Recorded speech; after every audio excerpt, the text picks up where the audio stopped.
ദൈവത്തിന് സ്തോത്രം, ദൈവത്തിന് സ്തോത്രം. ഹല്ലേലൂയ. വേഗം വരുന്ന യേശു കർത്താവിൻ്റെ നാമത്തിൽ നിങ്ങൾക്കെല്ലാവർക്കും എൻ്റെ സ്നേഹവന്ദനം ഞാൻ അറിയിക്കുന്നു. പതിവ് പോലെ നമുക്ക് ദൈവവചനം കേൾക്കാൻ, ദൈവത്തിൻ്റെ സാന്നിധ്യത്തിൻ്റെ അടുത്ത ഒരു തട്ടിലേക്ക് കയറാൻ, ദൈവവചനം എന്തു പറയുന്നു എന്ന് നമുക്ക് ആധികാരികമായി പഠിക്കാൻ, ധ്യാനിക്കാൻ, ഓർക്കാൻ, അനുഭവിക്കാൻ, ചിന്തിക്കാൻ കർത്താവ് തന്ന ഈ നല്ല സമയത്തിനായി സ്തോത്രം. തിരുവചനം തന്ന ദൈവം ആഗ്രഹിക്കുന്നത് നമ്മൾ അതിനെക്കുറിച്ച് ധ്യാനിക്കണമെന്നാണ്. മോശെ പ്രവാചകൻ്റെ കരങ്ങളിലേക്ക് കൽപ്പലകയിൽ എഴുതിയ നിയമങ്ങൾ പിതാവ് കൊടുക്കുമ്പോൾ, യഹോവ കൊടുക്കുമ്പോൾ, ദൈവം ആഗ്രഹിച്ചത്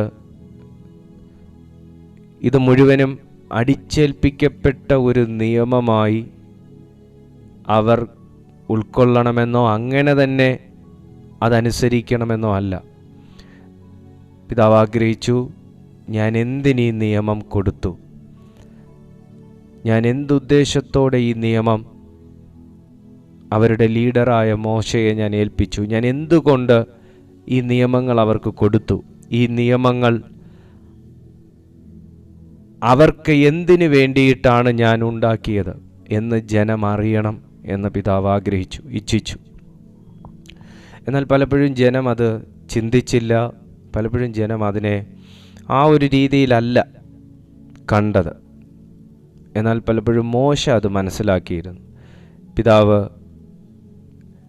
യാഹുവേ എന്തുദ്ദേശത്തോടു കൂടെയാണത് തയ്യാറാക്കിയത്, ഇസ്രായേൽ ജനത്തിൻ്റെ എന്ത് കണ്ടിട്ട്, അല്ലെങ്കിൽ അവരെക്കുറിച്ചുള്ള ദൈവത്തിൻ്റെ എക്സ്പെക്റ്റേഷൻ എന്തായിരുന്നു. പ്രിയപ്പെട്ട സുഹൃത്തെ, ഇന്ന് നമ്മൾ ഈ തിരുവെഴുത്തിനെക്കുറിച്ച് നമ്മൾ ചിന്തിക്കുമ്പോൾ നമ്മളെക്കുറിച്ച് ദൈവത്തിൻ്റെ എക്സ്പെക്റ്റേഷൻസിനെ കുറിച്ച് വചനം പഠിപ്പിക്കുന്നുണ്ട്. നമ്മളെക്കുറിച്ചുള്ളൊരു എക്സ്പെക്റ്റേഷൻ, നിങ്ങൾ വളർത്തുന്ന നിങ്ങളുടെ മക്കളെക്കുറിച്ച് നിങ്ങൾക്കൊരു എക്സ്പെക്റ്റേഷൻ ഉള്ളതുപോലെ നമ്മുടെ ദൈവത്തിന് നമ്മളെക്കുറിച്ചൊരു എക്സ്പെക്റ്റേഷനുണ്ട്. ആ എക്സ്പെക്റ്റേഷൻ അനുസരിച്ച് വളരാൻ നമ്മൾ ദൈവത്തിൻ്റെ ഉള്ളം അറിയണം. ദൈവത്തിൻ്റെ ഉള്ളത്തെ ഒരു മനുഷ്യൻ അറിയാൻ വേണ്ടി ദൈവം തന്നെ തന്നിരിക്കുന്ന ദൈവത്തിൻ്റെ ഹൃദയമാണ് വിശുദ്ധ ബൈബിൾ. ആ ബൈബിളിൽ നിന്ന് ഇന്ന് നാം കേൾക്കാൻ പോകുന്ന സന്ദേശത്തിലൂടെ കർത്താവ് നിങ്ങളോട് സംസാരിക്കും. ദൈവം നമ്മെ ബലപ്പെടുത്തും, ദൈവം നമ്മെ പഠിപ്പിക്കും. നിങ്ങളിൽ എത്ര ദൈവമക്കൾക്ക് ആ വിശ്വാസമുണ്ട്? കർത്താവ് എന്നെ പഠിപ്പിക്കും. കർത്താവിങ്കിൽ നിന്ന് പഠിക്കാൻ ആഗ്രഹിക്കുന്ന എത്ര ദൈവമക്കളുണ്ട്? അവരെ ഓർത്ത് ഞാൻ ദൈവത്തിന് സ്തോത്രം ചെയ്യുന്നു. ഹല്ലേലൂയ. നട്ടവനും നനച്ചവനും ഏവനുമില്ല, വളരുമാറാക്കുന്നത് ദൈവമാകുന്നു എന്ന് പൗലോസ് പറഞ്ഞതിൻ്റെ കാരണം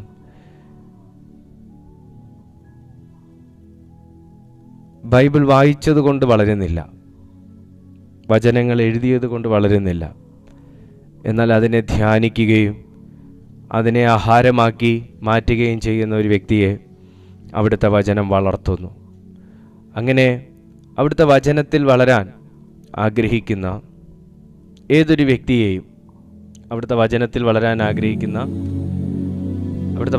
വളരാൻ ആഗ്രഹിക്കുന്ന ഏതൊരു വ്യക്തിയെയും ദൈവം വളർത്തും. അങ്ങനെ ആഗ്രഹിച്ച് അതിനുവേണ്ടി ചുവട് വെക്കുന്ന വ്യക്തിക്ക് നേരെ വളർത്തത്തില്ലെന്നും നിർത്തത്തില്ലെന്നും പറയുന്ന ശബ്ദങ്ങളെ ദൈവം തകർക്കും. അതുകൊണ്ട് ഇന്ന് വളരെ പ്രതീക്ഷയോടുകൂടെ നമ്മൾ മൊർദെഖായിയെക്കുറിച്ച് ചിന്തിക്കാൻ പോവുകയാണ്. മൊർദെഖായിയെക്കുറിച്ച് നിങ്ങളിൽ ഒട്ടുമിക്ക ആൾക്കാർക്കും അറിയാം എന്നാണ് എൻ്റെ വിശ്വാസം. മൊർദെഖായിയെക്കുറിച്ചൊക്കെ നമ്മൾ കുഞ്ഞു ക്ലാസ്സിലെ മുതൽ സൺഡേ സ്കൂളിലൊക്കെ നമ്മൾ കേട്ടിട്ടുള്ളതാണ്. എന്നാൽ ഇന്ന് വളരെ കുറച്ചു മാത്രം മൊർദെഖായിയെക്കുറിച്ച് ചിന്തിക്കാൻ ദൈവകൃപയിൽ ഞാൻ ശരണപ്പെടുന്നു. ഒരിക്കൽ കൂടെ ഈ കൂട്ടായ്മയിലേക്ക് കൂടി വന്ന നിങ്ങളെ എല്ലാവരെയും ഞാൻ വന്ദനം ചൊല്ലുന്നു. ദൈവം നിങ്ങളെ സഹായിക്കട്ടെ. ഇന്ന് എസ്തേറിൻ്റെ പുസ്തകം 2-ാമത്തെ അധ്യായം 8-ാമത്തെ വാക്യം. ആദ്യം ആരാണ് മൊർദെഖായി എന്ന് നമുക്കൊന്ന് നോക്കാം. എസ്തേറിൻ്റെ പുസ്തകം 2-ാമത്തെ അധ്യായം അതിൻ്റെ 8-ാമത്തെ വാക്യം.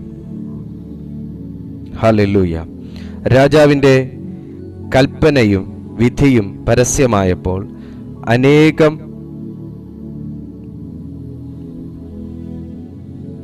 അനേകം യുവതികളെ ശേഖരിച്ച് ശൂഷൻ രാജധാനിയിൽ ഹേഗായിയുടെ വിചാരണയിൽ ഏൽപ്പിച്ച കൂട്ടത്തിൽ എസ്തേറിനെയും രാജധാനിയിലെ അന്തപുരപാലകനായ ഹേഗായിയുടെ വിചാരണയിൽ കൊണ്ടുവന്നു. ആ യുവതിയെ അവന് ബോധിച്ചു. ഈ ശൂഷൻ രാജധാനി എന്ന് പറയുന്നത്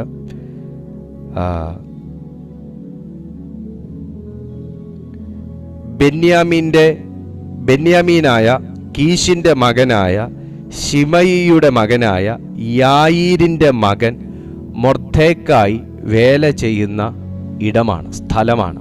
അഹശ്വേരോശ് രാജാവിൻ്റെ ഒരു കാര്യവിചാരകനായി, വിശ്വസ്ത സേവകനായി വേല അനുഷ്ഠിച്ചു വരുന്ന ഒരു മനുഷ്യനാണ് മൊർദെഖായി. മൊർദെഖായി എന്ന വാക്കിൻ്റെ അർത്ഥം ചെറിയ മനുഷ്യൻ എന്നാണ്. ചെറിയ മനുഷ്യനാണെങ്കിലും ദൈവത്തെ ഉൾക്കൊള്ളാൻ തക്കവണ്ണമുള്ള ഒരു വലിയ ഹൃദയം മൊർദെഖായിയിലുണ്ടായിരുന്നു. എന്നെ കാണുന്ന ഏതൊരു ദൈവ പൈതലും ഏതൊരു വ്യക്തിയും മനസ്സിലാക്കേണ്ട ഒരു സത്യം, നമ്മളെത്ര ചെറിയവനാണെങ്കിലും വളർച്ചയിൽ ചെറിയവനാണെങ്കിലും സമ്പത്തിൽ ചെറിയവനാണെങ്കിലും വിദ്യാഭ്യാസത്തിൽ ചെറിയവനാണെങ്കിലും നമ്മുടെ വലിപ്പം നമുക്ക് അൺലിമിറ്റഡായിട്ട് വളരാൻ കഴിയുന്ന ഒരേ ഒരു സ്ഥലം എവിടെയാണ്, ഒരവയവം എന്താണെന്ന് ചോദിച്ചാൽ ഞാൻ പറയും അത് ഹൃദയമാണെന്ന് പറയും. ഒരിടം എവിടെയാണെന്ന് വെച്ചാൽ ഞാൻ പറയും ഹൃദയമാണെന്ന് പറയും. വളർച്ചയിൽ ചെറിയവനാണെങ്കിലും സാമ്പത്തികത്തിൽ ചെറിയവനാണെങ്കിലും വിദ്യാഭ്യാസത്തിൽ ചെറിയവനാണെങ്കിലും ദൈവത്തെ ഉൾക്കൊള്ളാൻ പരിമിതികളില്ലാത്തൊരു ഹൃദയമുള്ളവൻ്റെ ജീവിതം, ആ ജീവിതത്തിന് അസാധാരണമായ പ്രൊമോഷൻ ഉണ്ടാകുമെന്ന് നമുക്ക് തെളിയിച്ചു തന്ന ഒരു വ്യക്തിയാണ് മൊർദെഖായി. ഞാൻ ഈ വചനം പറഞ്ഞു തുടങ്ങുമ്പോൾ ഈ വ്യക്തി ശൂഷൻ രാജധാനിയിൽ ഒരു സേവകനായി, ഒരു ജോലിക്കാരനായി, രാജാവിൻ്റെ വിശ്വസ്ത സേവകനായി വേല അനുഷ്ഠിച്ചു വരുന്ന ഒരു വ്യക്തിയാണ്. എന്നാൽ ഈ സന്ദേശം കഴിയുമ്പോൾ ഈ വ്യക്തിയുടെ സ്ഥാനവും മാനവും ഇതേ പുസ്തകം, എസ്തേറിൻ്റെ പുസ്തകം 6-ാമത്തെ അധ്യായം 20-ാമത്തെ വാക്യമൊക്കെ അങ്ങോട്ട് കഴിഞ്ഞു പോകുമ്പോൾ രാജ്യം ആദരിക്കുന്ന, ബഹുമാനിക്കുന്ന ഒരു വ്യക്തിത്വമായി ഉയരുന്ന ഒരു പശ്ചാത്തലം നമുക്ക് കാണാനായിട്ട് കഴിയും. എന്തുകൊണ്ടാണ് ഞാൻ ആദ്യം തന്നെ ഈ സന്ദേശത്തിൻ്റെ അവസാനത്തെക്കുറിച്ചും കൂടെ പറഞ്ഞതെന്ന് ചോദിച്ചു കഴിഞ്ഞാൽ, ദൈവത്തിൻ്റെ സന്നിധിയിൽ ദൈവത്തെ ഉൾക്കൊള്ളാൻ തക്കവണ്ണം പരിമിതികളില്ലാത്ത ഒരു ഹൃദയമുള്ള വ്യക്തിയുടെ ജീവിതത്തിൽ ഒരു വളർച്ചയുണ്ട് എന്ന് നിങ്ങൾ അറിഞ്ഞിരിക്കേണ്ടതിന് വേണ്ടിയിട്ടാണ്. ഒരുപക്ഷെ ഈ സന്ദേശം മുഴുവനും കേൾക്കാൻ നിങ്ങൾക്ക് സമയം ഉണ്ടാകണമെന്നില്ല. ഈ സന്ദേശത്തിൻ്റെ ലൈവ് കഴിഞ്ഞതിന് ശേഷമായിരിക്കാം നിങ്ങൾ കേൾക്കുന്നത്. എന്നാൽ ഈ സന്ദേശത്തിൻ്റെ കാതലായ ഭാഗം ഒരുപക്ഷെ നിങ്ങൾ അറിയാതെ പോകരുത് എന്ന് എനിക്ക് നിർബന്ധമുള്ളത് കൊണ്ടാണ് ഇതിൻ്റെ അവസാനത്തെയും ഞാൻ ആദ്യത്തെ തന്നെ കൊണ്ടുവന്ന് പറയുന്നത്. തീർച്ചയായിട്ടും ഒരു മൊർദെഖായിയുടെ ഹൃദയം, ഒരു മൊർദെഖായിയുടെ മനസ്സ്, ഒരു മൊർദെഖായിയെ പോലെ ബുദ്ധിയുള്ള ഒരു ആരാധനയായി, വ്യക്തിയായി നിങ്ങൾ മാറുന്നു എന്നുണ്ടെങ്കിൽ തീർച്ചയായിട്ടും നിങ്ങളുടെ ജീവിതത്തിനൊരു വളർച്ചയുണ്ട്.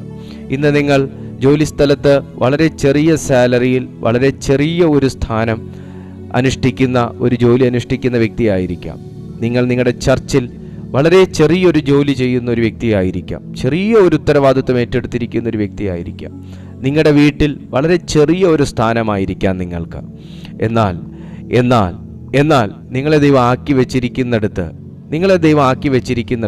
പിറുപിറുക്കാതെ, പരാതികൾ പറയാതെ, പഴിക്കാതെ, കുറ്റപ്പെടുത്താതെ, വലിപ്പച്ചെറുപ്പം ഭാവിക്കാതെ നിങ്ങൾ വിശ്വസ്തയോടെ അനുഷ്ഠിക്കുമെന്നുണ്ടെങ്കിൽ ഒരു മൊർദെഖായിക്കുണ്ടായ പ്രൊമോഷൻ തീർച്ചയായിട്ടും നിങ്ങളുടെ ജീവിതത്തിലുണ്ടാകും. ഇതേ അഹശ്വേരോശ് രാജാവ് തന്നെയാണ് അദ്ദേഹത്തെ ഹാമാനേക്കാൾ വലിയൊരു അനുഭവത്തിലേക്ക് വളർത്തിയത്, ഹാമാനായിരുന്ന സ്ഥാനമാനങ്ങളെക്കാൾ വലിയൊരു അനുഭവത്തിലേക്ക് വളർത്തിയത്. അതുകൊണ്ട് ഇന്ന് ഞാൻ ആത്മാവിൽ ഈ സന്ദേശം നിങ്ങളിലേക്ക് റിലീസ് ചെയ്യുകയാണ്. നിങ്ങളൊരു മൊർദെഖായിയെ പോലെ നിങ്ങൾ വിശ്വസ്തനായിരിക്കുമെങ്കിൽ പരിശുദ്ധാത്മാവ് അത് ചെയ്യും. വചനം പറയുന്നു, യഹൂദ പ്രവാസികളിൽ ഒരു വ്യക്തിയാണ് മൊർദെഖായി. യെരൂശലേമിൽ നിന്ന് തന്നെ പിടിച്ചുകൊണ്ടുപോയി. എന്നാൽ സെരുബാബേലിനോടുകൂടെ മടങ്ങി വന്നൊരു വ്യക്തിയാണ് മൊർദെഖായി എന്ന് പറയുന്നത്. മൊർദെഖായിയുടെ ചിറ്റപ്പൻ്റെ മകളെ എടുത്തു വളർത്തുകയായിരുന്നു ചെയ്തത്. ആ മകളുടെ പേരിലാണ് ഈ പുസ്തകം അറിയപ്പെടുന്നത്, എസ്തേർ. എസ്തേർ എന്ന വ്യക്തിത്വം നമുക്ക് എല്ലാവർക്കും ഇഷ്ടമുള്ള വ്യക്തിത്വമാണ്. എസ്തേറിനെ പോലെ എന്നെ അഭിഷേകം കൊണ്ട് നിറയ്ക്കണേ എന്നൊക്കെ പ്രാർത്ഥിക്കുന്ന വ്യക്തികളുണ്ട്. എസ്തേറിനെ പോലെ മാനിക്കണം, എസ്തേറിനെ പോലെ ജ്ഞാനമുള്ളവളാക്കണം എന്നൊക്കെ നമ്മൾ പലപ്പോഴും പ്രാർത്ഥിച്ചിട്ടുള്ള വ്യക്തികളാണ്. എന്നാൽ എസ്തേറിനെ ആ ഒരു അനുഭവത്തിലേക്ക് കൊണ്ടുവരാൻ മൊർദെഖായി എന്ന വ്യക്തി പരിശ്രമിക്കാതിരുന്നിട്ടില്ല. അപ്പനില്ലാതെ മൊർദെഖായി എസ്തേറിനെ വളർത്തി കുടിലിൽ നിന്ന് ഒരു കൊട്ടാരത്തിലേക്ക് എസ്തേറിനെ കയറ്റി വിടണമെന്നുണ്ടെങ്കിൽ അത് എസ്തേറിൻ്റെ മേൽ ഒരു കോളിംഗ് ഉണ്ടായിരുന്നത് കൊണ്ട് മാത്രമല്ല. കോളിംഗ് ഉണ്ടായിരുന്ന എത്രയോ പേർ ദൈവത്തെ അനുസരിക്കാതെയും ദൈവത്തെ വകവെക്കാതെയും എനിക്കൊരു കോളിംഗ് ഉണ്ടെന്ന് പോലും മനസ്സിലാക്കാതെ ജീവിക്കുന്നു. എന്നാൽ മൊർദെഖായിയുടെ വളർത്ത രീതി ഇതിൻ്റെ പിന്നിൽ ഇല്ല എന്ന് നമുക്ക് പറയാൻ പറ്റത്തില്ല. നമ്മളെല്ലാം നമ്മുടെ വീട്ടിലൊരു മൊർദെഖായിമാരാണ്. ചിലപ്പോൾ നമ്മൾ ചെയ്യേണ്ടാത്ത പണിയും കൂടെ നമ്മൾ ചെയ്യേണ്ടതായിട്ട് വരും. കർത്താവ് നമുക്ക് അങ്ങനെ ചില ഉത്തരവാദിത്തങ്ങൾ ഏൽപ്പിച്ചിട്ടുണ്ടെങ്കിൽ അത് മനസ്സോടെ അറിഞ്ഞ് ചെയ്യുന്നവൻ്റെ ജീവിതം അനുഗ്രഹിക്കപ്പെടും. എസ്തേറിനെ ദൈവം കണ്ടു. എസ്തേറിൻ്റെ അപ്പനില്ലാതെ, അപ്പൻ നഷ്ടപ്പെട്ടിട്ടും മൊർദെഖായി ആ മകളെ എടുത്തു വളർത്തി എന്ന് വചനം പറയുന്നുവെങ്കിൽ വളർത്തേണ്ട പോലെ വളർത്തിയത് കൊണ്ടാണ് വളർത്തി എന്ന് പറഞ്ഞത്. 1-ാമത്തെ അധ്യായം വായിക്കാനുള്ള സമയമില്ല, വായിച്ചാൽ മതി. എസ്തേറിൻ്റെ പുസ്തകം 1-ാമത്തെ അധ്യായം വായിക്കുമ്പോൾ വളർത്തി എന്ന് വചനം പറയുന്നു. നമുക്കൊക്കെ മക്കളുണ്ട്, വളർത്തി എന്ന് നമുക്ക് പറയാൻ കഴിയട്ടെ. വളർത്തി എന്ന് പറയുമ്പോൾ അവർക്ക് പാല് കൊടുക്കേണ്ട സമയം പാല് കൊടുത്തു, ചോറ് കൊടുക്കേണ്ട സമയം ചോറ് കൊടുത്തു, ബിരിയാണി കൊടുക്കേണ്ട സമയം ബിരിയാണി കൊടുത്തു എന്ന് പറയുന്നത് കൊണ്ട് മാത്രം വളർത്തി എന്ന് പറയാൻ നമുക്ക് കഴിയത്തില്ല. മക്കൾക്ക് കൊടുക്കേണ്ട സമയം കൊടുക്കേണ്ട പോലെ കൊടുത്തു വളർത്തിയാൽ നമുക്കവരെ വളർത്തി എന്ന് പറയാനായിട്ട് കഴിയും. Hallelujah, praise to Jesus. ഞാൻ അതിലേക്ക് അധികം കടക്കുന്നില്ല. ഞാൻ എൻ്റെ ഒരു സന്ദേശത്തിനകത്ത് അതിനെക്കുറിച്ചൊക്കെ ഞാൻ പരാമർശിച്ചിട്ടുള്ളതാണ്. ഇനി എൻ്റെ വിഷയത്തിൽ നിന്ന് ഞാൻ ഡിവീറ്റ് ചെയ്തു പോയാൽ ഈ സന്ദേശം കംപ്ലീറ്റ് ചെയ്യാൻ പറ്റത്തില്ല. മൊർദെഖായിയെക്കുറിച്ച് വചനം പറയുന്നു വളർത്തി. മൊർദെഖായി അവൾക്ക് അതിനെക്കുറിച്ചൊന്നും ബൈബിൾ പറയുന്നില്ലെങ്കിലും അവളൊരു ദൈവവിശ്വാസിയും അനുസരണമുള്ള മകളുമായിരുന്നു. അത് കൊട്ടാരത്തിൽ താമസിച്ചത് കൊണ്ടല്ല, അത് കുടിലിൽ താമസിച്ചപ്പോഴും അവൾ കീഴ്പ്പെടുന്നൊരു സ്വഭാവം ഉണ്ടായിരുന്നത് കൊണ്ടാണ് അവളെ കുടിലിൽ നിന്ന് കൊട്ടാരത്തിലേക്ക് സ്വർഗം ഷിഫ്റ്റ് ചെയ്തത്. മൊർദെഖായി ദൈവവിശ്വാസിയായിരുന്നു, ഒരു യഹൂദനാണ്. എസ്തേറും അതെ, തൻ്റെ കുലവും ജാതിയും ഗോത്രവും ഒന്നും അറിയിക്കാതെയാണ് ഇപ്പോൾ എസ്തേറിനെ കൊട്ടാരത്തിലേക്ക് കയറാൻ ഒരു അവസരം കിട്ടിയപ്പോൾ മൊർദെഖായി സജസ്റ്റ് ചെയ്ത് കൊണ്ട് കയറ്റിയേക്കുന്നത്. കുലവും ജാതിയും ഗോത്രവും അവിടെ അറിയിച്ച പ്രശ്നമാണ്. അത് മൊർദെഖായിയുടെ തന്നെ കൽപ്പനയിൽ അത് ചെയ്തു. എന്നാൽ നിങ്ങൾ നോക്കണം, രണ്ടുപേരും ദൈവത്തിന് വേണ്ടപ്പെട്ടവരായിരുന്നത് എന്തുകൊണ്ടാണെന്ന് ചോദിച്ചാൽ അവർ ദൈവത്തിന് കീഴ്പ്പെട്ടും അനുസരിച്ചും ജീവിച്ചതുകൊണ്ടാണ്. കൊട്ടാരത്തിൽ താമസിച്ചാൽ എനിക്കൊരു റോളും കുടിലിൽ താമസിക്കുമ്പോൾ വേറൊരു റോളും എന്നുള്ള രീതിയിലല്ല.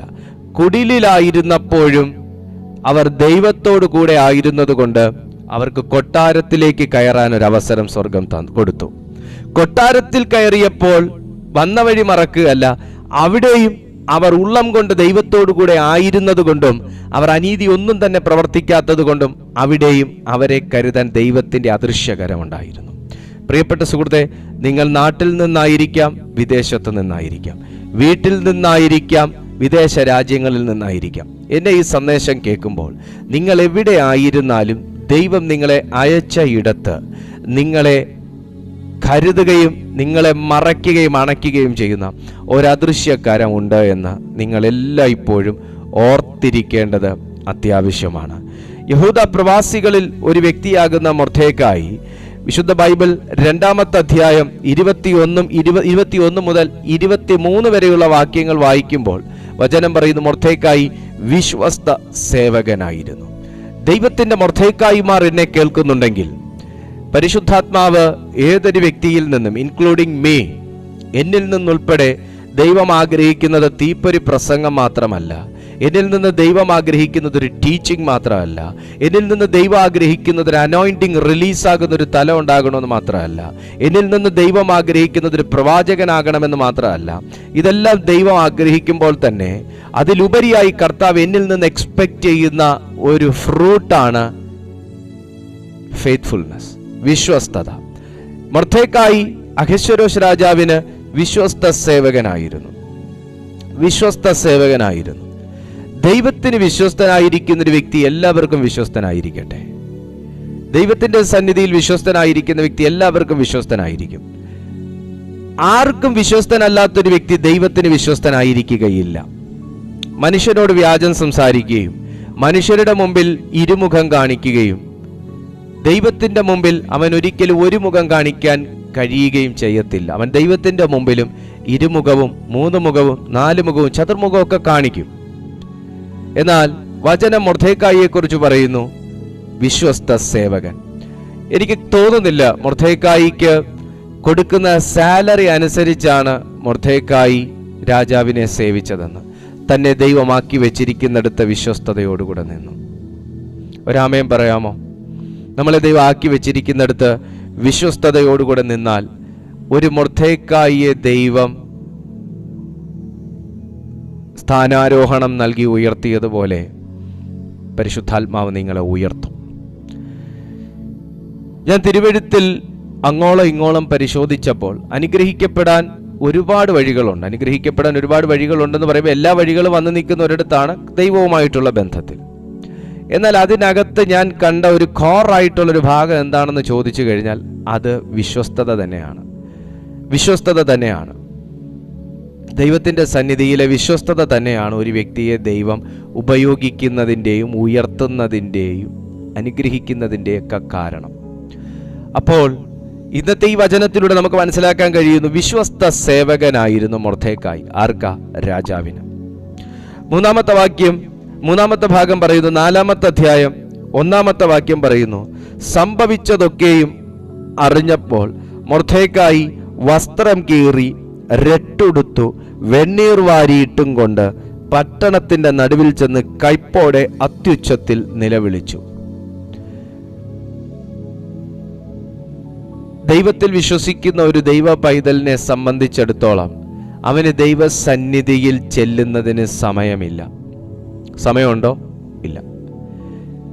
മൊർദെഖായി അറിഞ്ഞത് എന്താണെന്ന് ചോദിച്ചു കഴിഞ്ഞാൽ, ഹാമാൻ എന്ന് പറയുന്ന ദുഷ്ടനായ മനുഷ്യൻ, ഹാമാനും മൊർദെഖായിയും എസ്തേറും യഹൂദന്മാരാണ് എന്നറിഞ്ഞപ്പോൾ മൊർദെഖായിയോടുള്ള വാശിയെ പ്രതി, പകയെ പ്രതി മൊർദെഖായിയെ ചെറിയ രീതിയിൽ വേദനിപ്പിച്ചാൽ പോരാ, മൊർദെഖായി എന്ന് പറയുന്ന ഒരു കീഴുദ്യോഗസ്ഥനെ എന്തെങ്കിലും ചെയ്യുന്നത് എന്നെപ്പോലൊരു മേലുദ്യോഗസ്ഥന് പുച്ഛമാണ് എന്ന് കണ്ട് മൊർദെഖായിയെ അതിനേക്കാൾ തീവ്രമായ ഒരു വേദന അവന് കൊടുക്കണമെന്നുള്ള പക ഹാമാന്റെ ഉള്ളത്തിൽ കിടന്നതുകൊണ്ട് ചെയ്ത ഒരു വേലയാകുന്നു. രാജാവിനെ കൊണ്ട് വിരോധമായ ഒരു രേഖ എഴുതിപ്പിച്ചു.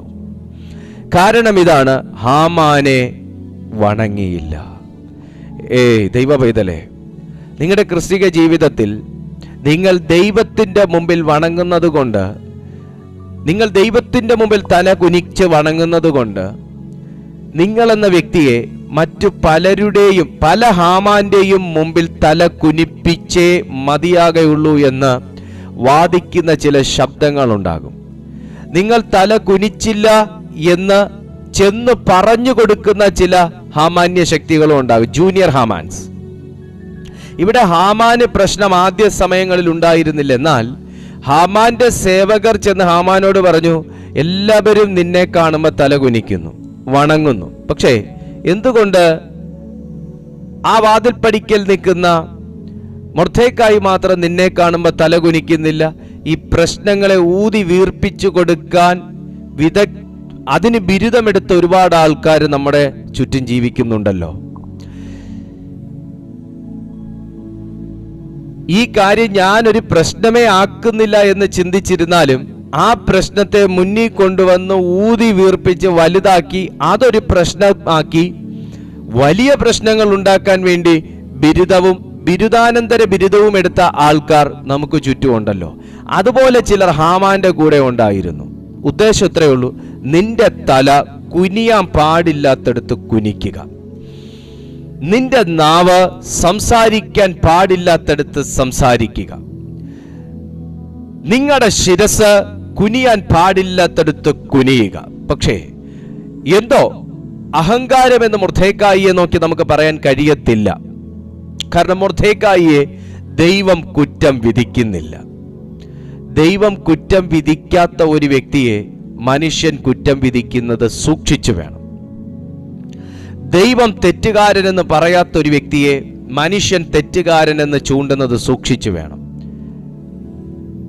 ദൈവം ഒരുവനിൽ കാണാത്ത തെറ്റ് ഞാൻ അവനിൽ കാണുന്നു, അവൻ അങ്ങനെ ഒരു ഇതുണ്ട് എന്ന് നമ്മൾ ചിന്തിക്കുന്നത് സൂക്ഷിച്ചു വേണം. കാരണം ദൈവം അത് കണ്ടിട്ടില്ല, ദൈവം അത് വിധിച്ചിട്ടില്ലെങ്കിൽ പറയുന്ന ഞാനൊരു പാപിയാണ്. ഹല്ലേലൂയ. മൊർദെഖായി ഹാമാന്റെ മുമ്പിൽ തല കുനിക്കാൻ തയ്യാറല്ലായിരുന്നു. ഓ ഹല്ലേലൂയ.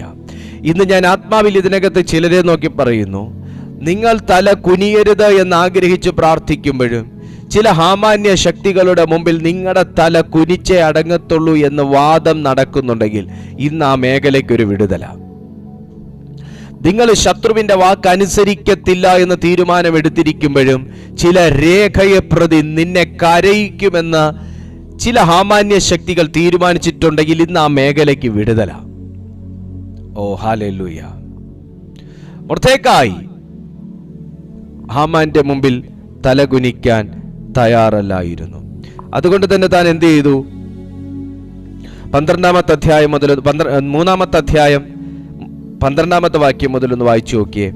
അങ്ങനെ 1-ാം മാസം 13-ാം തീയതി രാജാവിന്റെ രായസക്കാരെ വിളിച്ചു. ഹാമാൻ കൽപ്പിച്ചതുപോലെയൊക്കെയും അവർ രാജപ്രതിനിധികൾക്കും ഓരോ സംസ്ഥാനത്തിലെ ദേശാധിപതികൾക്കും അതത് ജനത്തിന്റെ പ്രഭുക്കന്മാർക്കും അതത് സംസ്ഥാനത്തിലേക്ക് അവിടുത്തെ അക്ഷരത്തിലും അതത് ജനത്തിന് അവരുടെ ഭാഷയിലും എഴുതി അഹശ്വേരോശ് രാജാവിന്റെ നാമത്തിൽ അതെഴുതി രാജമോതിരം കൊണ്ട് മുദ്രയിട്ടു.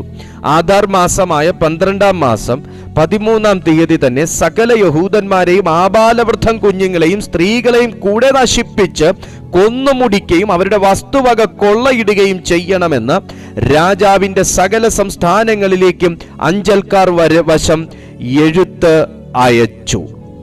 നിങ്ങൾ നോക്കണം, ഒന്ന് കൊന്നുകളയുക, വസ്തു കൈവശമാക്കുക. ആ മുദ്ര മോതിരം കൊണ്ടിട്ടിരിക്കുന്ന ആ ഒപ്പിനകത്ത്, ആ മുദ്രയ്ക്കകത്ത് ഇതെല്ലാം പറയുന്നുണ്ട്. എന്താ അത്? വസ്തു കൈവശമാക്കുക. ദൈവ മക്കളുടെ വസ്തു കൈവശമാക്കുക, ദൈവജനത്തിന്റെ വസ്തു കൈവശമാക്കുക. എന്നിട്ടോ അതിന്റെ അവകാശികളെ അനന്തരാവകാശികൾ ഇല്ലാത്ത രീതിയിൽ തലമുറകളെ സഹിതം കൊന്നുകളക. എന്നെ കർത്താവ് എവിടെയൊക്കെയോ കൊണ്ടുപോവാണ്. ഒരുപക്ഷെ ഈ ദൂത് നിന്റെ മണ്ണിലേക്കായിരിക്കും വന്ന് വീഴുന്നത്. ഞാൻ ഈ വാക്ക് പറഞ്ഞുകൊണ്ടിരിക്കുമ്പോൾ, അതെ, ഞാൻ പ്രസംഗിക്കുന്നത് എൻ്റെ ഭവനത്തിനകത്തു പോലും ഈ വിടുതൽ ഇന്ന് നടക്കും. ഞാനത് റിസീവ് ചെയ്യുകയാണ്. ഞാനത് ഡിക്ലെയർ ചെയ്താണ് സംസാരിച്ചുകൊണ്ടിരിക്കുന്നത്.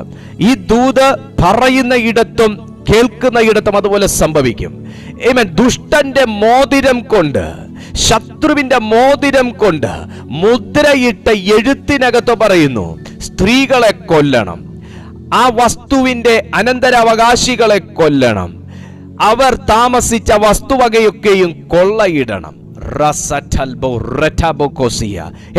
അങ്ങനൊരു സാമാന്യ രേഖ ഇന്ന് താങ്കളുടെ കുടുംബത്തിന് നേരെ എഴുതിയിട്ടുണ്ടെങ്കിൽ, നിങ്ങളുടെ വസ്തുവകകൾക്കകത്ത് ആ മുദ്രയുടെ അവകാശം ചലിക്കുന്നുണ്ടെങ്കിൽ, നിങ്ങളുടെ കുഞ്ഞു കുട്ടികളുടെ മേൽ ആ ശത്രുവിന്റെ അവകാശം ചലിക്കുന്നുണ്ടെങ്കിൽ, നിങ്ങളുടെ വീട്ടിലുള്ള സ്ത്രീജനത്തിന്റെ മേൽ ആ അവകാശം ചലിക്കുന്നുണ്ടെങ്കിൽ, ആ ഭീഷണി നിലനിൽക്കുന്നുണ്ടെങ്കിൽ, ഇന്ന് ഞാൻ ഈ സന്ദേശം പറയുന്ന സമയം ആ ബന്ധനവും മുദ്രയും ഞാൻ യേശുവിന്റെ നാമത്തിൽ ക്യാൻസൽ ചെയ്യുകയാണ്.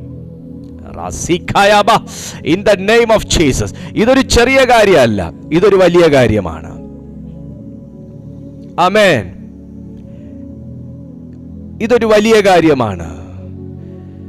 കാരണം എന്താന്ന് ചോദിച്ചാൽ, വസ്തുവക കൊള്ളയിടണം. ഹാമാൻ ഇയാൾക്ക് മൊർദെഖായിയെ മാത്രം അങ്ങ് നശിപ്പിച്ചാ പോരെ? ഇല്ലെങ്കിൽ എസ്തേറിനെ കുറിച്ച് അങ്ങ് പറഞ്ഞ അതങ്ങ് തീർത്താ പോരെ? പോരാ. ഇവനും ഈ മൊർദെഖായിയും എസ്തേറും ഇവരുമായിട്ട് ബന്ധപ്പെട്ട ആ ജാതിയെ തന്നെ ഇല്ലാതാക്കാൻ ശ്രമിക്കുക. ആ ജാതിയെ തന്നെ ഇല്ലാതാക്കാൻ ശ്രമിക്കുക. ഇതൊരു സാത്താനീയമായ വ്യാപാരമാണ്. ഇതൊരു സാത്താനീയമായ ശബ്ദമാണ്. ഇതൊരു സാത്താനീയമാകുന്ന ഐഡിയയാണ്. അതിനുവേണ്ടി അവകാശമുള്ള ഒരു രേഖയുണ്ടാക്കുന്നു. ഓ മൈറ്റി ജീസസ്. അവകാശമുള്ള രേഖയുണ്ടാക്കുന്നു. പണ്ട് ഹാമാൻ പറഞ്ഞുകൊണ്ടിരുന്ന മൊർദെഖായി ആയിരിക്കാം ഇപ്പൊ പുള്ളിക്കാരന്റെ സ്വഭാവമൊക്കെ മനസ്സിലാക്കി ഇപ്പൊ ഇച്ചിരി മാറി നിൽക്കുക.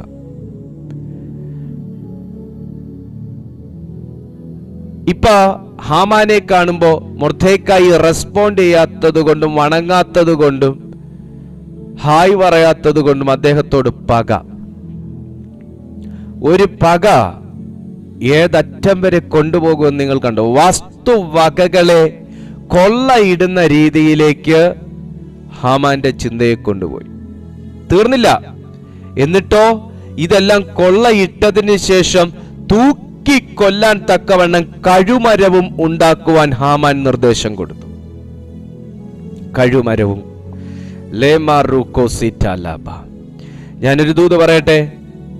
ദൈവത്തിൽ വിശ്വസിക്കുന്ന, ദൈവത്തെ സ്നേഹിക്കുന്ന താങ്കൾക്ക് വിരോധമായി എഴുതിയ രേഖകൾ, നമുക്ക് വിരോധമായി എഴുതിയ രേഖകൾ, അഞ്ചൽക്കാർ മുഖാന്തരം എഴുതിച്ച രേഖകൾ, ഇന്ന് ഞാൻ ഈ സന്ദേശം പറയുന്ന ഈ സമയം യേശുവിന്റെ നാമത്തിൽ അത് വേരോടെ ക്യാൻസൽ ചെയ്യുകയാണ്.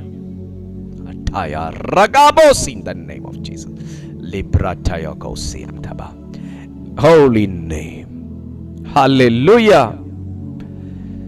എന്തുകൊണ്ടാണ് മൊർദെഖായി വസ്ത്രം കീറി ചാരം വാരി തലയിലൂടെയിട്ട് നിലവിളിച്ചത്? ദൈവസന്നിധിയിൽ നിന്ന് ഒരു ഉത്തരം വരണം. എന്തിനാണ് സഹോദരങ്ങളെ മൊർദെഖായി ഇങ്ങനെ ഒരു നിലവിളി നടത്തിയത്? എന്തൊക്കെ വിടുതലിന് വേണ്ടിയിട്ടാണ്?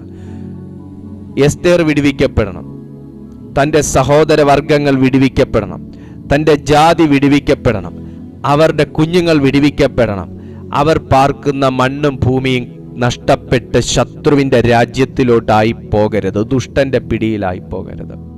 ഇന്ന് നിങ്ങളുടെ വസ്തുവക വീണ്ടെടുക്കാൻ വേണ്ടി പ്രാർത്ഥിച്ചുകൊണ്ടിരിക്കുകയാണോ? ഒരു ജപ്തി നടപടി ക്യാൻസൽ ആകാൻ വേണ്ടി പ്രാർത്ഥിച്ചുകൊണ്ടിരിക്കുകയാണോ? നിങ്ങളുടെ തലമുറകളൊക്കെ ആ മണ്ണിൽ സന്തോഷത്തോടും സ്വർഗതുല്യമായി ജീവിക്കണമെന്ന ആഗ്രഹത്തോടെ പ്രാർത്ഥിച്ചുകൊണ്ടിരിക്കുകയാണോ? ദൈവം നിങ്ങൾക്ക് തന്ന അവകാശങ്ങൾ നഷ്ടപ്പെട്ടു പോകരുത് എന്ന ആഗ്രഹത്തോടെ പ്രാർത്ഥിച്ചുകൊണ്ടിരിക്കുകയാണോ? കർത്താവേ, ശത്രു ഞങ്ങൾക്ക് വിരോധമായി ചമച്ച രേഖകൾ അത്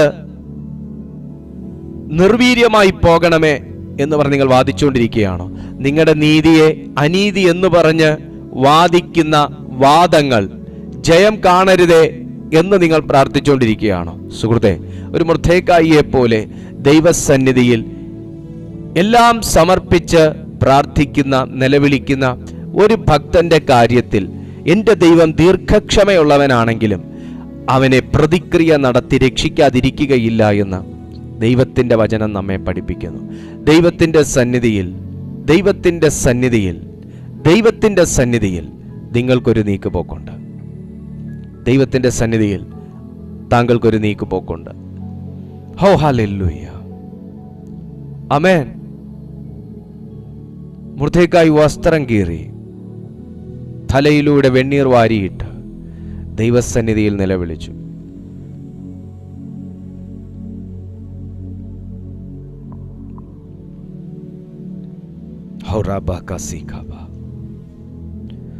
ആറാമത്തെ അധ്യായം 12-ാമത്തെ വാക്യത്തിലേക്ക് വരുമ്പോൾ, അല്ല, 4-ാമത്തെ അധ്യായം 7ഉം 8ഉം വാക്യങ്ങളും കൂടെ ഒന്ന് വായിച്ച. മൊർദെഖായി തനിക്ക് സംഭവിച്ചതൊക്കെയും യഹൂദന്മാരെ നശിപ്പിക്കത്തക്കവണ്ണം ഹാമാൻ രാജഭണ്ഡാരത്തിലേക്ക് കൊടുക്കാമെന്ന് വാഗ്ദത്തം ചെയ്ത ദ്രവ്യസംഖ്യയും അവനോട് അറിയിച്ചു. അവരെ നശിപ്പിക്കേണ്ടതിന് ശൂഷനിൽ പരസ്യമാക്കിയിരുന്ന തീർപ്പിന്റെ പകർപ്പ് അവന്റെ കയ്യിൽ കൊടുത്ത ഇത് എസ്തേറിനെ കാണിച്ച് വിവരമറിയിപ്പാനും അവൾ രാജസന്നിധിയിൽ ചെന്ന് തന്റെ ജനത്തിനു വേണ്ടി അപേക്ഷയും യാചനയും കഴിക്കേണ്ടതിന് അവളോട് ആജ്ഞാപിപ്പാനും പറഞ്ഞു. സ്വന്തം ജനത്തിനു വേണ്ടി താൻ വളർത്തിയ മകളോട് പ്രവർത്തിക്കണം എന്ന് ആജ്ഞാപിച്ച ഒരു പിതൃതുല്യനായ ഒരു മനുഷ്യൻ. നമ്മുടെ മക്കളെ നമ്മൾ നല്ല സമയത്ത് നല്ലത് പ്രവർത്തിക്കാൻ ഉത്സാഹിപ്പിക്കണം. നീ എന്തൊക്കെയാണെങ്കിലും നീ രാജസന്നിധി സുഖമായിട്ട് ജീവിക്കില്ല, എന്തായാലും നീ ഹാപ്പി ആണല്ലോ, നീ സെറ്റിലായല്ലോ, പിന്നെ നമ്മുടെ ജനം പോയാൽ, ആ ഒരു മനോഭാവത്തിൽ വേണമെങ്കിൽ മൊർദെഖായിക്ക് ജീവിക്കാം. എന്നാൽ അദ്ദേഹത്തിന്റെ തലയും കൂടെ പോകുന്ന കാര്യമാണ് താനും. എന്നാൽ ഉണർത്തിക്കേണ്ട സമയത്ത് ഉണർത്തിക്കേണ്ട പോലെ, പ്രവർത്തിക്കേണ്ട സമയത്ത് പ്രവർത്തിക്കേണ്ട പോലെ, എഴുന്നേൽപ്പിക്കേണ്ട സമയത്ത് എഴുന്നേൽക്കാൻ പറഞ്ഞ ഒരു പിതൃതുല്യനായ ഒരു മനുഷ്യനാണ് മൊർദെഖായി. പണ്ടൊരു പഴമൊഴിയുണ്ട്. എന്താ പറയാ, കതിരിന്മേൽ കൊണ്ട് വളം വെച്ചിട്ട് കാര്യമില്ലാന്ന്. കതിരിന്മേൽ കൊണ്ട് വളം വെച്ചിട്ട് കാര്യമില്ലാന്ന്. വള ഇടേണ്ട സമയത്ത് ചുവട്ടിലിടണം. തീർപ്പും കൽപ്പിച്ച് പടയും കൊന്നൊടുക്കാൻ വേണ്ടി പുറപ്പെട്ടതിന് ശേഷം വല്ലതും നടക്കുമോ എന്ന് മക്കളെ വിളിച്ച് ചോദിച്ചിട്ട് കാര്യമില്ല. മക്കളെ ഉണർത്തിക്കേണ്ട സമയത്ത് ഉണർത്തിക്കണം. മക്കൾക്ക് ഗൈഡ് ലൈൻസ് കൊടുക്കേണ്ട സമയം കൊടുക്കണം. ഹല്ലേലൂയ. മക്കളോട് പ്രാർത്ഥിക്കേണ്ട സമയത്ത് പ്രാർത്ഥിക്കാൻ പഠിപ്പിക്കണം. കതിരിമേ കൊണ്ട് വളം വെച്ചിട്ട് കാര്യമില്ല. മക്കളെ നല്ല ശീലങ്ങൾ പഠിപ്പിക്കേണ്ട സമയത്ത് പഠിപ്പിക്കണം. മക്കളെ എവിടെ ചെന്നാലും ജീവിക്കാൻ കഴിയേണ്ടതിന് വീട്ടിൽ അഭ്യസിപ്പിക്കേണ്ട സമയത്ത് അഭ്യസിപ്പിക്കണം. Price to Jesus. മക്കളെ നമ്മളൊക്കെ സ്നേഹിക്കേണ്ട സമയത്ത് സ്നേഹിക്കണം, ശിക്ഷിക്കേണ്ട സമയത്ത് ശിക്ഷിക്കണം, സന്തോഷിക്കേണ്ട സമയത്ത് അവരെ സന്തോഷിക്കാൻ വിടണം, പഠിപ്പിക്കേണ്ട സമയത്ത് അവരെ പഠിപ്പിക്കണം. എല്ലാ ശീലങ്ങളും, എല്ലാ നല്ല ശീലങ്ങളും, കേവലം ABCD പഠിപ്പിക്കുന്ന കാര്യം മാത്രമല്ല കേട്ടോ ഞാൻ പറയുന്നത്. MAയും MBBSും BAയും BBBSും IASും പഠിപ്പിക്കുന്ന കാര്യമല്ല ഞാൻ പറയുന്നത്.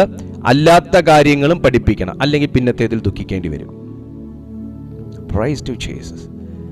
മൊർദെഖായി കൊടുക്കേണ്ടവൻ വഴി കൊടുത്തുവിട്ട് എസ്തേർ എന്ന് പറയുന്ന തൻ്റെ മകളോട് താൻ പറയുകയാണ്, മോളെ, നമ്മുടെ ജനം നശിച്ചു പോകുന്നു.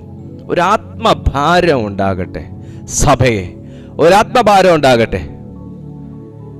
എനിക്കും എൻ്റെ 2 മക്കൾക്കും, എനിക്കും എൻ്റെ 4 മക്കൾക്കും, എനിക്കും എൻ്റെ കുടുംബത്തിന് എന്നുള്ള ആ ഒരു അതിർത്തിക്കകത്ത് നിന്ന് ദയവായി പൊട്ടി പുറത്തു വരിക. ഒരാത്മഭാരം ഉണ്ടാകട്ടെ. ദേശത്തെക്കുറിച്ച്, സഭയെക്കുറിച്ച്, രാജ്യത്തെക്കുറിച്ച് ആത്മഭാരം നമുക്കുണ്ടാകട്ടെ. സഹശുശ്രൂഷകന്മാരെ കുറിച്ചൊരു ആത്മഭാരം ഉണ്ടാകട്ടെ. ദൈവവേല വിശ്വസ്തയോടെ ചെയ്യുന്നവരെ കുറിച്ചൊരു ആത്മഭാരം ഉണ്ടാകട്ടെ. ഹല്ലേലൂയ. ഒരു ആത്മഭാരം മൊർദെഖായിയുടെ ഹൃദയത്തിനകത്തുണ്ട്. നമുക്ക് അങ്ങനെ ഒരു ആത്മഭാരം ഉണ്ടെങ്കിൽ നീ നശിച്ചു പോകത്തില്ല കേട്ടോ, നീ വളരും, അനുഗ്രഹിക്കപ്പെടും. ഒരാത്മഭാരം നിങ്ങൾക്കുണ്ടെങ്കിൽ, ഞാൻ ആ രാജ്യത്തിന് വേണ്ടി പ്രാർത്ഥിച്ച് അവിടെയുള്ള എല്ലാ ദേശാധിപതിയും ഭൂതവും കൂടെ എൻ്റെ തലമേൽ വന്നിരിക്കുന്ന പോകാൻ പറ. വേണ്ടാത്ത അന്ധവിശ്വാസങ്ങൾ. അങ്ങനെ ഭൂതങ്ങൾക്ക് വാനം വെട്ടി അടിസ്ഥാനമിട്ട് വീട് പണിത് പാർക്കാനുള്ള തലയല്ല എൻ്റെതെന്ന് പറയുന്ന എത്ര പേരുണ്ട്? ഓ, ആ വ്യക്തിക്ക് വേണ്ടി പ്രാർത്ഥിച്ചു, എൻ്റെ പാസ്റ്ററെ, ആ ഭൂതം എല്ലാം കൂടെ എൻ്റെ തലയിൽ കയറി. അയ്യോ എൻ്റെ കർത്താവേ, നിങ്ങൾ വാനം വെട്ടി ഇട്ട് കൊടുത്തോ നിങ്ങളുടെ തലയിൽ ഭൂതം വന്ന് കയറി വീട് വെച്ച് താമസിക്കാൻ? അപ്പൊ അവകാശം ഉള്ളതുകൊണ്ടായിരിക്കും. Hallelujah, praise to Jesus. Mordecai പറഞ്ഞു, മോളെ, നമ്മൾ മൗനമായിരിക്കേണ്ട സമയമല്ല, നമ്മൾ വാ തുറക്കേണ്ട സമയം. നമ്മുടെ വീട്ടിൽ മൗനമായിട്ടിരിക്കേണ്ട സമയമുണ്ട്, വായ തുറക്കേണ്ട സമയമുണ്ട്. നമ്മൾ പ്രാർത്ഥിക്കേണ്ട സമയമുണ്ട്, നമ്മൾ ഉണർന്നിരുന്ന് പ്രാർത്ഥിക്കേണ്ട സമയം ഉണ്ടാവും. നമ്മുടെ ജീവിതത്തിൽ ഉണ്ടാവും. മനുഷ്യനാണോ? ഉണ്ടാവും. മൂക്കിൽ ശ്വാസം ഉണ്ടോ? ഉണ്ടാവും. നമുക്കൊരു ദിവസം സന്തോഷമായിരിക്കുമോ, മറ്റൊരു ദിവസം നമുക്ക് എന്തെങ്കിലും ഒരു അസ്വസ്ഥത നമ്മുടെ ജീവിതത്തിൽ വരും. അന്നേരം നമ്മൾ എന്താ ചെയ്യേണ്ടേ? ദൈവം എന്നെ കൈവിട്ടോ എന്ന് ചിന്തിക്കുമല്ല. നമ്മൾ എന്തോ അടുത്തൊരു ഘട്ടത്തിലേക്ക് കയറാൻ ദൈവം ആഗ്രഹിക്കുന്നു എന്നൊരു വെളിപ്പാടിലേക്ക് കയറുക. ഇവിടെ ദൈവത്തെ കുറ്റപ്പെടുത്തി നമുക്ക് ഇവിടെ ദൈവത്തിന്റെ മാർക്ക് കുറയ്ക്കാനും ആ ഒരു മാർക്ക് എടുത്ത് നമ്മുടെ തലയ്ക്കകത്ത് കയറ്റാനും നമുക്ക് പറ്റത്തില്ല. നമ്മളെക്കുറിച്ച് ദൈവം എന്തൊക്കെയോ ആഗ്രഹിക്കുന്നു അങ്ങനെ പറയാൻ എനിക്ക് പറ്റും. മൊർദെഖായി പറഞ്ഞു, മോളെ, ഇനി നീ മൗനമായിട്ടിരിക്കരുത്. ഇനി നിനക്ക് എന്തെങ്കിലും ചെയ്യാൻ പറ്റുമെന്നുണ്ടെങ്കിൽ, നിന്റെ വളർത്തച്ഛനാകുന്ന എനിക്ക് പറ്റത്തില്ല മോളെ, നിനക്കേ ചെയ്യാൻ പറ്റും. നമ്മുടെ തലമുറകളിലൂടെ ദൈവം ചെയ്യാൻ ആഗ്രഹിക്കുന്നത് ചെയ്തു കാണണമെങ്കിൽ അവരെ ശരിയായ സമയത്ത് ഉണർത്തുക, അവരെ ശരിയായ ദിശയിൽ നയിക്കുക, അവർ ലക്ഷ്യബോധമുള്ളവരാക്കുക. ഹല്ലേലൂയ, ലക്ഷ്യബോധമുള്ളവരാക്കുക. ഞാൻ എൻ്റെ വാക്കുകളെ ഉപസംഹരിക്കട്ടെ. 6-ാമത്തെ വാക്യം, 6-ാമത്തെ അധ്യായം 12-ാമത്തെ വാക്യം കൂടെ നിങ്ങളൊന്ന് നോക്കി. 6-ാമത്തെ അധ്യായം 12-ാമത്തെ വാക്യം. താൻ ചെയ്യേണ്ടതെല്ലാം പ്രാർത്ഥിച്ച് താൻ ചെയ്യിച്ചപ്പോൾ, 12-ാമത്തെ വാക്യം, മൊർദെഖായി രാജാവിന്റെ വാതിൽക്കൽ മടങ്ങി വന്നു. ഹാമാനോ ദുഃഖിതനായി തല മൂടിയും കൊണ്ട് വേഗത്തിൽ വീട്ടിലേക്ക് പോയി. തനിക്ക് സംഭവിച്ചതൊക്കെ ഹാമാൻ ഭാര്യയായ സേരെഷിനോടും തന്റെ സകല സ്നേഹിതന്മാരോടും വിവരിച്ചു പറഞ്ഞു. അവന്റെ വിദ്വാൻമാരും അവന്റെ ഭാര്യ സേരെഷും അവനോട്, മൊർദെഖായിയുടെ മുമ്പിൽ നീ വീഴുവാൻ തുടങ്ങി. അവൻ യഹൂദ വംശക്കാരനാകുന്നു എങ്കിൽ നീ അവനെ ജയിക്കയില്ല. നീ അവനെ ജയിക്കയില്ല, അവനോട് തോറ്റുപോകുകയുള്ളൂ എന്ന് പറഞ്ഞു. അവർ അവനോട് സംസാരിച്ചു കൊണ്ടിരിക്കുമ്പോൾ രാജാവിന്റെ ഷണ്ഡന്മാർ വന്ന് എസ്തേർ ഒരുക്കിയ വിരുന്നിന് ഹാമാനെ വേഗത്തിൽ കൂട്ടിക്കൊണ്ടുപോയി. താഴേക്ക് ഞാൻ വായിക്കുന്നില്ല, പക്ഷെ ആ വാക്യം നിങ്ങളൊന്ന് ശ്രദ്ധിച്ചു. അവൻ യഹൂദനെങ്കിൽ നീ അവനെ ജയിക്കത്തില്ല. ഇത് നേരത്തെ പറഞ്ഞ ഭാര്യ തന്നെയാണോ എന്ന് എനിക്ക് സംശയമുണ്ട്. സേരശ് നേരത്തെ ഇതിനെല്ലാം അങ്ങോട്ട് വളം വെച്ചു കൊടുത്തൊരു സ്ത്രീയാണ്. വിദ്വാൻമാരെല്ലാം ഭയങ്കര വിദ്യ കൊണ്ടുവന്ന് അമനെ നമുക്ക് അങ്ങനെ ആക്കിക്കളയാം ഇങ്ങനെ ആക്കിക്കളയാം എന്നൊക്കെ പറഞ്ഞങ്ങോട്ട് കയറ്റിക്കൊടുത്ത വ്യക്തിയാ. പക്ഷെ കാര്യം നടന്നതൊക്കെ ഇവിടെ വന്ന് പറഞ്ഞപ്പോൾ ഇവരുടെ തലയ്ക്ക് ചൂട് പിടിച്ചു. ഇവർക്ക് കാര്യം ബോധ്യമായി. എൻ്റെ പൊന്ന് ഹാമാനച്ചച്ച, നമ്മൾ വിചാരിച്ച പോലെയൊന്നും കാര്യം നടക്കത്തില്ല. ആ മനുഷ്യൻ ദൈവമുള്ള ജാതിയാ. ആ മനുഷ്യൻ പണക്കാരനാണെന്നല്ല പറഞ്ഞത്, ആ മനുഷ്യൻ IAS കാരനാണെന്നല്ല പറഞ്ഞത്, ആ മനുഷ്യന് കുറച്ച് പൊളിറ്റിക്കൽ ഹോൾഡ് ഉണ്ടെന്നല്ല പറഞ്ഞത്, ആ മനുഷ്യന് ഭയങ്കര വാക്ചാതുര്യം ഉണ്ടെന്നല്ല പറഞ്ഞത്, ആ മനുഷ്യന്റെ ആയുധം ഉണ്ടെന്നല്ല പറഞ്ഞത്. അത് ദൈവമുള്ള ജാതിയാ. ദൈവമുള്ള ജാതിയാണോ നമ്മൾ തോറ്റു പോകേയുള്ളൂ. യേശുവിന്റെ നാമത്തിൽ ഇന്ന് ഞാൻ ദൈവമുള്ള ജാതിക്ക് നേരെ നിൽക്കുന്ന ചില കുടുംബങ്ങൾക്ക് സംഭവിക്കാൻ പോകുന്ന കാര്യങ്ങളാണ് ഞാൻ ഈ പറഞ്ഞുകൊണ്ടിരിക്കുന്നത്. ദൈവമുള്ള ജാതിക്ക് നേരെ നിൽക്കുന്ന ചില വ്യക്തികൾക്ക് സംഭവിക്കാൻ പോകുന്ന കാര്യമായി പറഞ്ഞുകൊണ്ടിരിക്കുന്നത്. ദൈവമുള്ള താങ്കൾക്ക് നേരെ, ദൈവമുള്ള നമുക്ക് നേരെ നിൽക്കുന്ന ചില വ്യക്തികളുടെ ഭാവിയെക്കുറിച്ച് ഞാൻ ഈ പറഞ്ഞുകൊണ്ടിരിക്കുന്നത്. അവർ തോറ്റുപോകുകയുള്ളൂ. അവന്റെ വെല്ലുവിളി തകർന്നു പോകുകയുള്ളൂ. അവന്റെ ഉപായം നശിച്ചു പോകുകയുള്ളൂ. അവന്റെ ഗൂഢാലോചന തകർന്നു പോകുകയുള്ളൂ.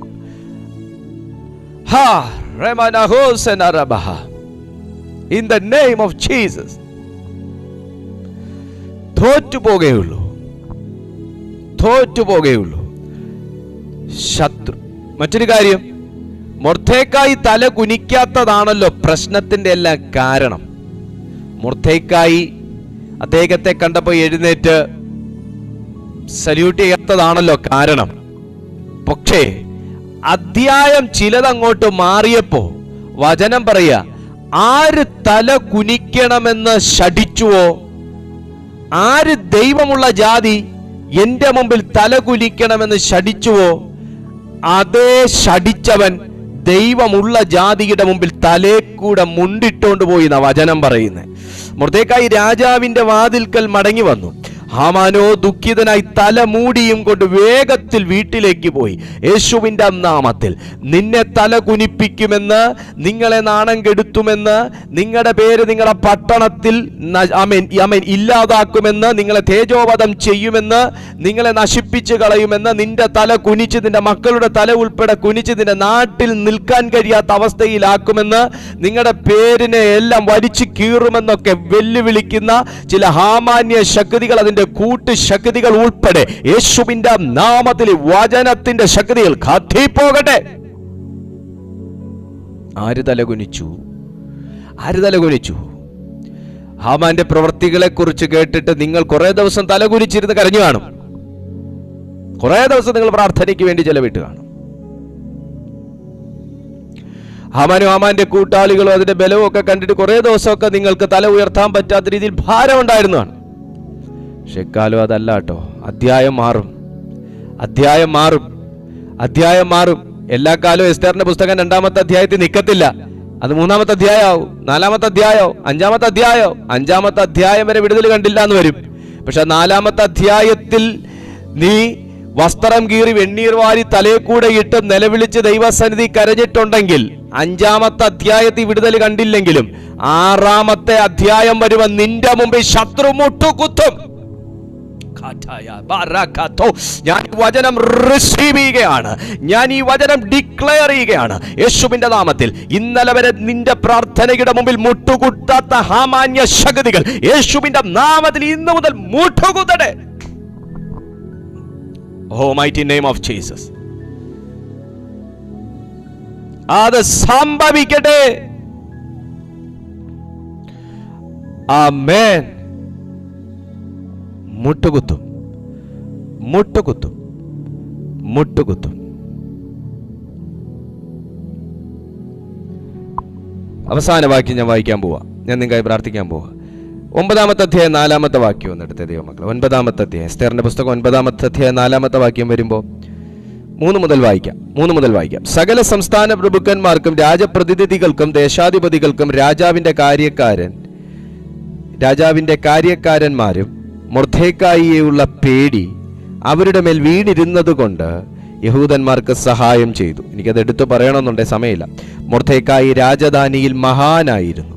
മൊർദെഖായി എന്ന പുരുഷൻ മേൽക്കുമേൽ മഹാനായി തീർന്നതുകൊണ്ട് അവന്റെ കീർത്തി സകല സംസ്ഥാനങ്ങളിലും പരന്നു. അവന്റെ കീർത്തി സകല സംസ്ഥാനങ്ങളിലും പരന്നു. മാത്രമല്ല, ഇന്നലെ വരെ മൊർദെഖായി പേടിച്ചിരുന്നവർ ഇന്ന് മൊർദെഖായി എന്ന് കേൾക്കുമ്പോൾ പേടിക്കാൻ തുടങ്ങി. കാരണം രാജാവിന് വേണ്ടപ്പെട്ട ആളായി മാറി. ഇന്നലെ വരെ മൊർദെഖായി സേവനം ചെയ്തുകൊണ്ടിരുന്നവരൊക്കെ മൊർദെഖായിക്ക് സേവനം ചെയ്യാൻ തുടങ്ങി. വചനം പറയുന്നു മൊർദെഖായി മേൽക്കുമേൽ കീർത്തിയുള്ളവനായി മാറി. സഹോദര, ഞാനിത് താങ്കളെക്കുറിച്ചുള്ള പ്രവചന ശബ്ദമാണ് ഇന്ന് സംസാരിച്ചത്. എല്ലാ നാളും നമുക്ക് ബുദ്ധിമുട്ടും ദുഃഖവും വസ്ത്രം കീറലും വെണ്ണീർ വാരിയിട്ടുള്ള പ്രാർത്ഥനയും തലതല്ലി കരയിലും ഒന്നും അല്ല. നമ്മളെയും ദൈവം മാനിക്കുകയും ഉയർത്തുകയും ചെയ്യുന്ന കാര്യം വരും. കാര്യം ഒന്നേ ഉള്ളൂ, മൊർദെഖായിയുടെ ജീവിതം മാറാൻ. തന്നൊരു വിശ്വസ്ത സേവകനായിരുന്നു. തിമോത്തിയോസിനോട് പറയുന്ന പോലെ നീയും മകനെ എന്നോടുകൂടെ കഷ്ടം സഹിച്ച് കർത്താവിൻ്റെ മുമ്പിൽ വിശ്വസ്ത ഭടനായി സേവനം അനുഷ്ഠിക്കാം. നമ്മൾ ദൈവത്തിൻ്റെ സന്നിധി നിൽക്കേണ്ട പോലെ നിന്നാൽ നമുക്ക് ആവശ്യമുള്ളതെല്ലാം കർത്താവ് ഒരുക്കും. നമ്മൾ കർത്താവിൻ്റെ മുമ്പിൽ വിശ്വസ്തനാണെന്ന് ദൈവം കണ്ടാൽ നമ്മളെയും ദൈവം മാനിക്കും. മനുഷ്യൻ നമ്മളെ മറക്കും, മനുഷ്യൻ നമ്മളെ ഉപേക്ഷിക്കും. മനുഷ്യൻ ഇന്ന് നല്ലത് പറഞ്ഞ മനുഷ്യൻ നാളെ മറ്റൊന്ന് കാണുമ്പോൾ നമ്മളെ മാറ്റി പറയും. പക്ഷേ നീയോ മകനെ ക്രിസ്തു യേശുവിൻ്റെ ഭടനായി എന്നോടുകൂടെ കഷ്ടം സഹിച്ച് വേല ചെയ്യുക. നമ്മളെ കർത്താവ് വിളിച്ചേക്കുന്നത് ചെയ്യേണ്ടത് ചെയ്യാനാ. ചെയ്യേണ്ട പോലെ ചെയ്യേണ്ട സമയത്ത് ചെയ്യേണ്ട സ്ഥലത്ത് ചെയ്താൽ നിങ്ങൾക്ക് ചെയ്യേണ്ടത് കർത്താവും ചെയ്യും. ആമേൻ. എന്നോടുകൂടെ ചേർന്ന് കർത്താവിനൊന്ന് മഹത്വപ്പെടുത്തിയേ. എന്നോടുകൂടെ ചേർന്ന് യേശുവിന് മഹത്വം കൊടുത്തേ. ഒരു ഹല്ലേലൂയ പറഞ്ഞേ. നമ്മളെ കർത്താവ് ആക്കി വെച്ചിരിക്കുന്ന ചില ഉദ്ദേശങ്ങളുണ്ട്. നമ്മളെ ദൈവം ആക്കി വെച്ചിരിക്കുന്ന ചില ഉദ്ദേശമുണ്ട്. മൊർദെഖായി ആക്കി വെച്ചപ്പോൾ മൊർദെഖായിയുടെ മകളെ കൂടെ കണ്ടിട്ടാണ് കർത്താവ് അവിടെ കയറ്റിയതെന്ന് ഞാൻ പറയും. മൊർദെഖായി ആദ്യം അവിടെ ആക്കാൻ കാരണം മൊർദെഖായി വളർത്തിയ എസ്തേറിനെ കൂടെ കണ്ടിട്ട. നിങ്ങളെ ഒന്നും കാണാതെ കർത്താവ് ഒരിടവും കൊണ്ടുപോകത്തില്ല. ട്രസ്റ്റ് മീ, നിങ്ങളെ ഒരിടവും ഒന്നും കാണാതെ കർത്താവ് ഒരിടവും കൊണ്ടുപോകത്തില്ല. നിങ്ങളെ ഒന്നും കാണാതെ ദൈവം ഒന്നും ഏൽപ്പിക്കത്തുമില്ല. നമുക്കറിയത്തില്ല ദൈവത്തിൻ്റെ ആ പ്ലാനിങ്ങിനെ കുറിച്ച് മനസ്സിലാക്കാൻ നമുക്കറിയത്തില്ല. ഇനിയും നമ്മൾ എത്രയോ ആത്മീയ തലങ്ങളിലേക്ക് പ്രവേശിക്കേണ്ടിയിരിക്കുന്നു. അതുകൊണ്ട് നിങ്ങളുടെ എല്ലാ നിരാശകളും, എല്ലാ വേദനയും, എല്ലാ ഭാരവും മറന്ന് നീയോ മകനെ ക്രിസ്തു യേശുവിൻ്റെ ഭടനായി കഷ്ടം സഹിച്ച് വിശ്വസ്തയോടുകൂടെ വേല ചെയ്യാൻ വിളിക്കപ്പെട്ടിരിക്കുന്ന ഒരു വ്യക്തിയാണ്. സഹിപ്പാനുള്ളൊരു കൃപ പരിശുദ്ധാത്മാവ് നിനക്ക് തരും. ഞാൻ ഇന്ന് ആത്മാവിൽ പറയുക, ഹാമാന്യ രേഖകൾ മാഞ്ഞു പോകുന്ന ഒരു മീറ്റിംഗ് ആയി മാറും ഇത്. ഹാമാന്യ രേഖകൾ, ഹാമാൻ ചമച്ച രേഖകൾ, ഹാമാന്റെ കൂട്ടുകാർ ചമച്ച രേഖകൾ. ഓ റബക സികതലബ, നിങ്ങൾക്ക് ദോഷം വരണമെന്ന്, നിങ്ങളുടെ തലമുറകൾക്ക് ദോഷം വരണമെന്ന്, നിങ്ങളുടെ വസ്തുവകകൾക്ക് ദോഷം വരണമെന്ന് പറഞ്ഞ് ഗൂഢാലോചന നടത്തി ചെയ്ത ചില രേഖകൾ, മുദ്രകൾ, ഉടമാന ഹതുനബ രഗതകക്ഷാട അലടം ധരേകമാന അടകടകടക ശബ്ദ. ഞാനിത് പറഞ്ഞുകൊണ്ടിരിക്കുമ്പോൾ ഈ മണ്ണിൽ നിന്ന് ഇത് പൊട്ടുകയാണ് യേശുവിൻ്റെ നാമത്തിൽ. ഞാനിത് പറഞ്ഞുകൊണ്ടിരിക്കുമ്പോൾ വസ്തുവകകളുടെ മേലുള്ള സാത്താനിയ അടയാളങ്ങൾ ക്യാൻസൽ ആകുകയാണ്. ഞാനിത് പറഞ്ഞുകൊണ്ടിരിക്കുമ്പോൾ മണ്ണിലുള്ള സാത്താനിയ അവകാശങ്ങൾ യേശുവിൻ്റെ നാമത്തിൽ തീ കൊണ്ടത് കത്തി മാറട്ടെ. കമോൺ, പ്രാർത്ഥിക്കാൻ കഴിയുന്നവർ ഇതിനകത്തുണ്ടോ? പ്രാർത്ഥിക്കാൻ കഴിയുന്നവർ ഇതിനകത്തുണ്ടോ? യേശുവിൻ്റെ നാമത്തിൽ ആ മണ്ണിൽ സ്വസ്ഥത തരത്തില്ലെന്ന്, ആ മണ്ണിൽ നിലനിർത്തത്തില്ലെന്ന്, ആ ഇടത്ത് വസിപ്പിക്കുകയില്ലെന്ന് വാദം പിടിക്കുന്ന ദുർശക്തികൾ യേശുവിൻ്റെ നാമത്തിൽ വചനത്തിന്റെ തീയിൽ ക്യാൻസൽ ആകട്ടെ. ഹാമാൻ എഴുതിച്ച രേഖ ക്യാൻസൽ ആയതുപോലെ, ഹാമാൻ എഴുതിച്ച രേഖ ക്യാൻസൽ ആക്കിയതുപോലെ യേശുവിൻ നാമത്തിൽ നിനക്ക് വിരോധമായ രേഖകൾ, എഴുത്തുകൾ, ഡോക്യുമെന്റ്സുകൾ യേശുവിന്റെ നാമത്തിൽ ക്യാൻസൽ ആകട്ടെ. അനുകൂലമായി വരേണ്ട ഡോക്യുമെന്റുകൾ യേശുവിന്റെ നാമത്തിൽ സൃഷ്ടിക്കപ്പെടട്ടെ.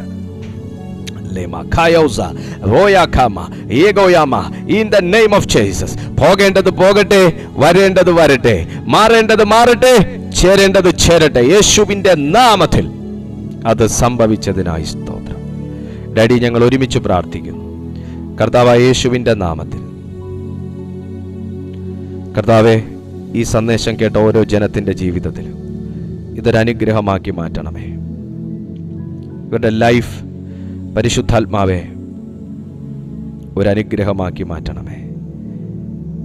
ഇന്നിവർ ഏത് വിഷയത്തിൽ ദൈവസന്നിധിയിൽ ഒരു മൊർദെഖായി നിലവിളിക്കുന്നത് പോലെ നിലവിളിക്കുന്നു, ആ വിഷയങ്ങളുടെ മേലെല്ലാം ദൈവികാശ്വാസം അവിടുന്ന് നൽകണമേ, വിടുതൽ നൽകണമേ. ഞാനിവരെ ബ്ലസ് ചെയ്ത് പ്രാർത്ഥിക്കുന്നു യേശുവിൻ നാമത്തിൽ തന്നെ, ആമേൻ. ദൈവമക്കളെ, കർത്താവ് നിങ്ങളെ അനുഗ്രഹിക്കട്ടെ. ഞങ്ങളെ ഇപ്പോൾ യൂട്യൂബിലും സൂമിലും കാണുന്ന ദൈവമക്കൾക്കായി ഒരുമിച്ചാണ് ഞാൻ ഇന്ന് പ്രാർത്ഥിച്ച ആശീർവാദം പറഞ്ഞത്. കർത്താവ് നിങ്ങളെ എല്ലാവരെയും സഹായിക്കട്ടെ. ആശീർവാദം പറയാം. നിങ്ങൾക്ക് വേണ്ടി ഒരുമിച്ചാണ് ഞാൻ പ്രാർത്ഥിച്ചത്. കർത്താവ് നിങ്ങളെ സഹായിക്കട്ടെ. ദൈവം നിങ്ങളെ ബലപ്പെടുത്തട്ടെ. എല്ലാ ദിവസവും രാവിലെ 6:30 മണിക്കും വൈകുന്നേരം 6:30 മണിക്കും നമ്മുടെ ഈ മീറ്റിംഗ് നടക്കുന്നു. ഒരു മുടക്കങ്ങളും കർത്താവിൻ്റെ കൃപയാൽ ഇല്ല. അതുകൊണ്ട് നിങ്ങൾ എല്ലാ ദിവസവും 2 നേരവും ദൈവവചനം കേൾക്കാൻ ആഗ്രഹിക്കുന്നുവെങ്കിൽ നിങ്ങൾ ഈ ചാനലിലേക്ക് ജോയിൻ ചെയ്താട്ടെ. പരിശുദ്ധാത്മാവ് നിശ്ചയമായിട്ടും നിങ്ങളുടെ മേലുള്ള പർപ്പസ് വെളിപ്പെടുത്തിയിരിക്കും. നിങ്ങളുടെ മേലുള്ള പർപ്പസ് വെളിപ്പെടുത്തിയിരിക്കും. ദൈവം നിങ്ങളെ അനുഗ്രഹിക്കട്ടെ.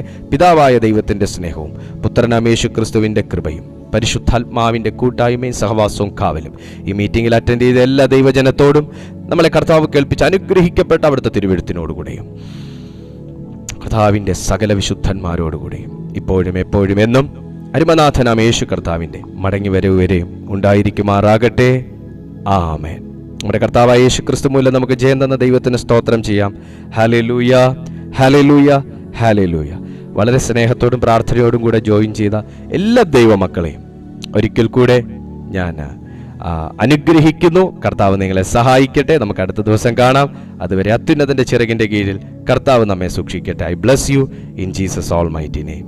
ആമേൻ.